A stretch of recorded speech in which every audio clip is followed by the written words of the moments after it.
Cinema எடுப்பேன் இல்லை நம்ம எந்த விஷயமா இருந்தாலுமே அது மற்றவங்க தான் அப்படி சொல்கிறாங்க. எனக்கு அந்த மாதிரி எந்த சிந்தனையும் கிடையாது. நம்ம இப்படி இருக்கணும் அப்படி இருக்கணும் நான் நினச்சது கிடையாது.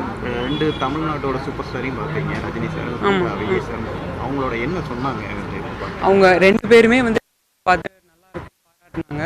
நாங்கள் ஏன் அவங்களெல்லாம் போய் பார்த்து எல்லாம் பண்ணுறோன்னா, இப்போ நீங்களே சொல்லிட்டீங்க, இது ஒரு சின்ன படம், ஸ்மால் பட்ஜெட், இதில் எல்லாமே ஒரு புது முகங்கள். இப்போ டைரக்டர் ஒரு 3 படம் பண்ணியிருக்காரு. பட் அவருமே வந்து ஒரு பெரிய படமாக இதுதான் அவருக்கு கொண்டு வர. ஸோ ஒரு 10 வருஷம் ஆச்சு ஒரு படம் பண்ணி. அதேமாதிரி மற்றவங்க எல்லாருமே இதில் ஒரு ஃப்ரெஷ்ஷாக நாங்கள் பண்ணுறோம். அப்போ இது ஒரு மக்கள்கிட்ட போய் சேர்க்கணும். அதனால் நாங்கள் போய் உங்களை ஃபஸ்ட்டு எங்களுக்கு நாங்கள் கேட்டு பார்த்தோம். அவங்க வந்து நம்ம வாங்க அப்படின்னு சொல்லி அவங்களாம் என்கரேஜ் பண்ணுறாங்க எங்களை. ஸோ நாங்கள் அது மக்கள்கிட்ட போய், ஏன்னா நாங்கள் சொல்லிகிட்டே இருக்கிறோம், பட் தேட்டருக்கு வரணும்ல, அதுக்காக எவ்வளோ எங்களால் மார்க்கெட்டிங் பண்ண முடியும், எல்லாம் பண்ண முடியுமோ இவங்கள வச்சு போனால் எல்லாருமே இன்றைக்கி எல்லாருக்குமே தெரியுது, நீங்களும் அதை தான் கேட்குறீங்க. ஸோ அதனால இவங்களை சந்திக்கிறோம். அவங்க என்கரேஜ் பண்ணாங்க, மேலும் மேலும் படம் பண்ண சொன்னாங்க.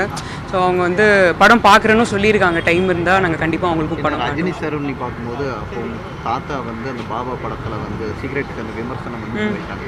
நீங்கள் படம் பண்ணும்போது இதை மையப்படுத்தி ஒரு மீம்ஸோ ஒரு செய்திகளோ இப்போ வெளியே வருது. அதுதான் அது வந்து அவங்களுக்குள்ளே அவங்க இதுவாயிட்டாங்க. நம்ம ரஜினி சாரை கேட்குறோம், அவர் என்னன்னு தெரிஞ்சு பார்த்து என்கரேஜ் பண்ணுறாரு. நல்லா பண்ணாங்க, எலெக்ஷனாக இருக்கட்டும் எல்லாமே அம்மா பற்றிலாம் நல்லா சொன்னார். ஸோ அவங்களுக்குள்ளே இதுவாக சரியாயிட்டாங்க, நல்லா பேசிக்கலாம், நல்ல நண்பர்கள்.